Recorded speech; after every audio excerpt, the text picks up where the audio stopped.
latest incident to upset the chancelleries of The Muslim nations in the Middle East would not accept Israel's existence since its founding in 1948. They began amassing huge amounts of sophisticated weaponry and lobbying for the implementation of boycotts, divestment, and sanctions against the Jewish state.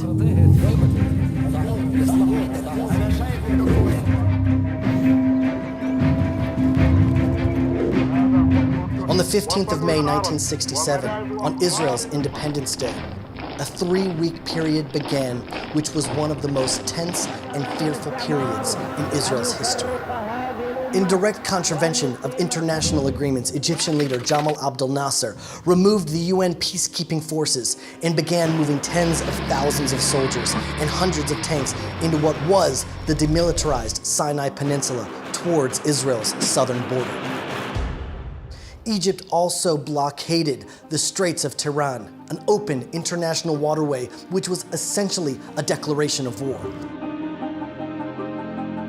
Israel turned to the nations of the world, primarily to the United States, for assistance against Egyptian aggression, but somehow all Western countries decided to remain neutral. Very quickly it became apparent that the promises were all but forgotten. Israel, with 2.5 million Jews, was left alone to face the might of the Arab nations. Egypt, Syria, Jordan, Iraq, and Lebanon formed a military alliance and began moving forces into Jordan towards Israel's borders. When the Arab countries realized that the world had abandoned Israel, many other Muslim countries were openly calling for the destruction of Israel. The will and means to murder millions of Jews were evident. Top IDF commanders expressed their concerns at the high price Israel was liable to pay in a war with the Arab world. Some military experts projected a toll between 20 and 100,000 lives.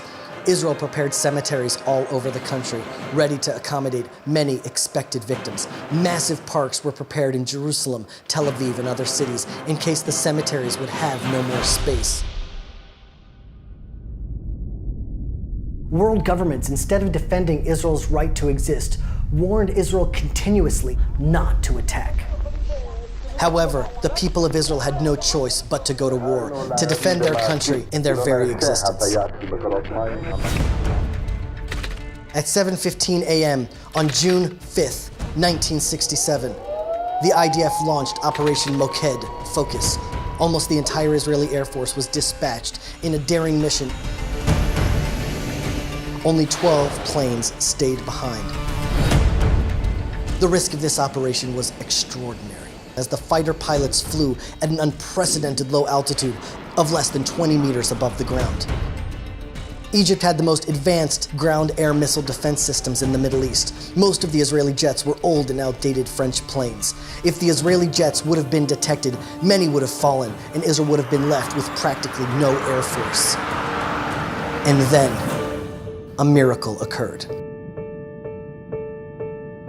The most advanced Russian MiG jets that patrolled the airspace along the borders between Egypt and Israel were, for that one critical hour, grounded. Incredibly, at that very same time, the top commanders of Egypt, Jordan, and Iraq flew together to observe the Egyptian forces invading Sinai. The Egyptian officers had ordered all anti-aircraft units not to fire unless given a direct order as long as they were in flight. This created total confusion on the Egyptian ground as Israel struck exactly in that window of time. By 7:45 a.m., the high hand of Providence resulted in the Israeli Air Force reaching all the Egyptian airfields without even one plane being detected.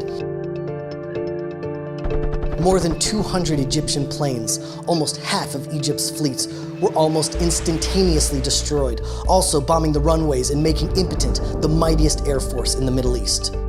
General Moti Hod, commander of the Air Force, said, "In my wildest dreams, I never would have conceived of such an incredible success."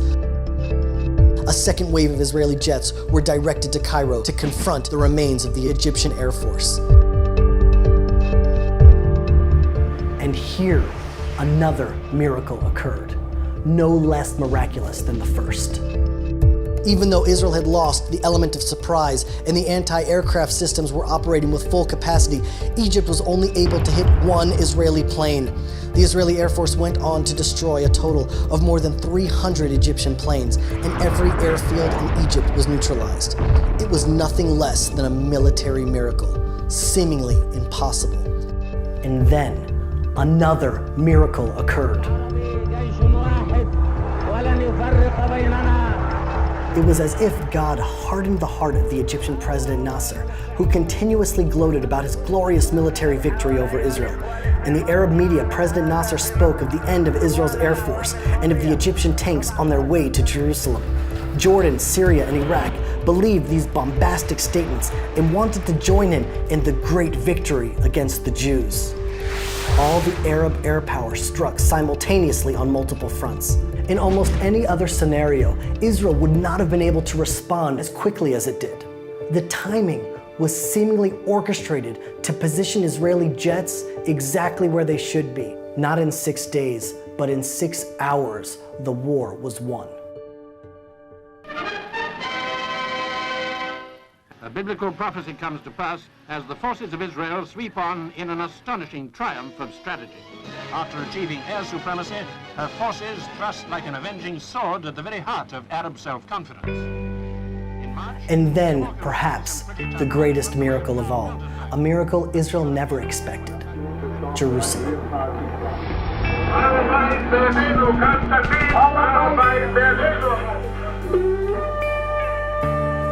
Again, it seemed as though it was a divine appointment in time.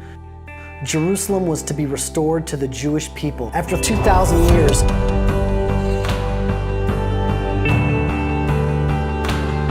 The enemies of Israel had twice as many soldiers as we did, 3 times as many planes, 4 times as many tanks.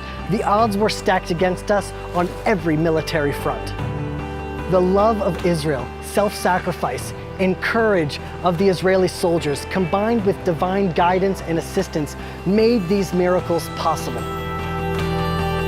Yitzhak Rabin, then the Minister of Defense, was given the honor of giving the war its name. He chose the 6-day war, recalling the 6 days of creation, as Israel too was created with the liberation of Jerusalem. As the center of gravity of the Jewish people has now returned to the land of our fathers, the Torah center of the world has once again returned to Jerusalem. The chief rabbinate of the State of Israel has established the 28th of Iyar, a day of Hallel and Hodaya, praise and thanks for the salvation of our people and the liberation and return of our capital, Jerusalem. Jews in Israel and in every country in which they reside come together in prayer and celebration. Similar to Hanukkah and Purim, it sometimes takes many years for the miracles to be fully recognized and celebrated. The Mizrachi World Movement is involved in massive community-wide celebrations across the globe, from London to Los Angeles, from Melbourne to Johannesburg to Chicago and Toronto. For 2,000 years, our hope never died. Our faith as a people never wavered. Wherever Jews were and whenever they prayed facing Jerusalem. Whatever happened the night before, whether it was the Crusades, the Inquisition, Muslim oppression, or Nazis in Germany, the next morning a Jew would wake up, dust himself off, put on his talit, face Jerusalem, and pray to come home, knowing somehow, some way, God would bring us back. This is our greatest celebration. To be alive in this generation where the prayers of our fathers and mothers have finally been answered, to be alive and to take part in Jewish destiny. To experience miracles of divine providence, bayamim hahem, bazman hazeh, like in those days, but in our time.